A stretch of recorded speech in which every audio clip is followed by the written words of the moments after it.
What's the meaning of cross-check?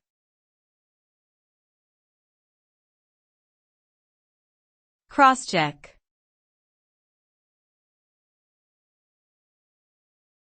Cross-check.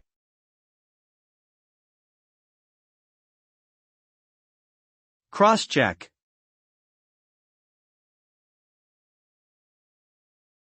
Cross-check.